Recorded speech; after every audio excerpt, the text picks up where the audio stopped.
एका जंगलात नदीच्या काठावर जांभळाचं झाड होतं. तिथे एक माकड राहत होता.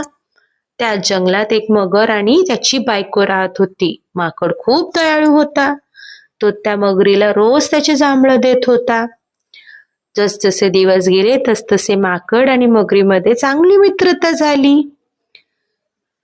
मगर त्याच्या बायकोलाही जांभळे घेऊन गेला आणि तिलाही खूप आवडायला लागले. माकडाचे हृदय कसे गोड असेल असे ती म्हणाली व त्याला घरी घेऊन यायला सांगितले. माकडाला तर काही पोहता येत नाही, म्हणून मगरीने त्याला पाठीवर घेतले. मगरीने माकडाला खरी गोष्ट तर पोहता पोहता तर सांगून टाकली.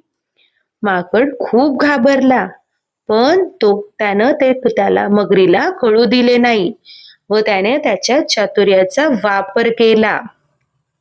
मग माकडाने मगरीला सांगितले की माझे हृदय तर झाडावर सोडून आलं आहे, मी तुम्हाला परत झाडावर घेऊन जा. व तो झाडावर गेला. अशा प्रकारे माकडाचा तर जीव वाचला. यात काय शिकलो आपण की मित्र निवडताना आपल्याला खूप काळजी घ्यायला हवी.